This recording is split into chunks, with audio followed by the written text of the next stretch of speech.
Hello everyone, I hope you've been blessed since we've seen each other last.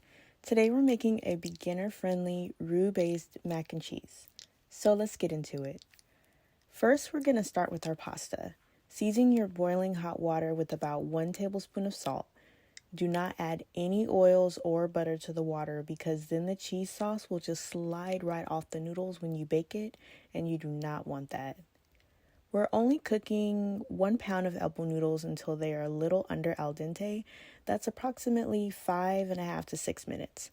If you overboil your noodles, the results will be mushy because they're going to continue to cook in the oven. After your noodles are a little under al dente, strain them, do not rinse them with water, and set them aside in the baking dish you'll be using.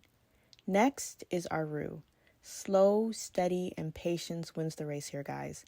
Get comfortable because you're going to be here for 12 minutes, stirring constantly over medium-low heat. Add a half a stick of unsalted butter and melt it down, then add half a cup of all-purpose flour. Stir constantly for the next 12 minutes. It looks a little strange right now, but I promise it'll be velvety smooth with a beautiful light brown color. Once our roux is cooked, we're going to add in our milks. You can really add them all in at the same time, but for the sake of the video, I wanted to split it up. Add in whole milk and half and half. Stir until it gets nice and thick. It will cling to the sides like so. When our milk mixture has that beautifully thick consistency, add in the cheeses. I'm only using 3 cheeses for this recipe: sharp cheddar, Monterey Jack, and Parmesan. I know the Parmesan sounds out of place, but I promise it belongs in this recipe. Also, please do not break the bank, guys. If Parmesan is out of budget or not available where you are, just use equal parts Monterey Jack and sharp cheddar. Mixing the cheeses is going to feel strange because of the thickness, but we are going to be adding in more milk and half to thin it out just a smidge. Please do not worry, just continue to trust the process and put that arm to work. Now that our cheeses are well combined and the mixture is velvety smooth, it's time to season. I'll add the exact measurements in the description, but I'm using paprika, seasoned salt, black pepper, and garlic powder.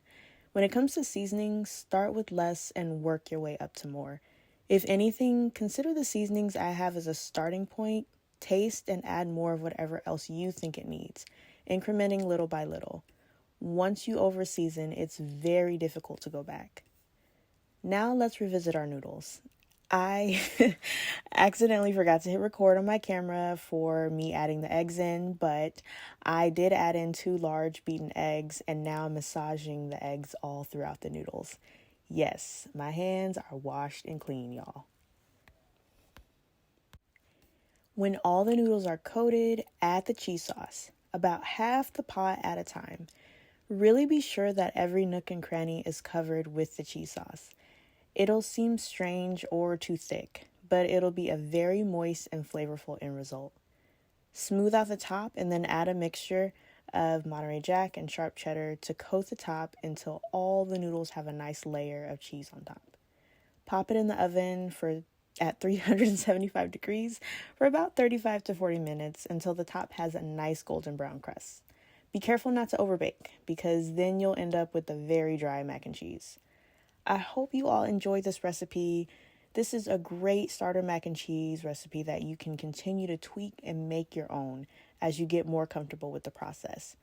Please like, subscribe, and let me know what you think if you give this recipe a try.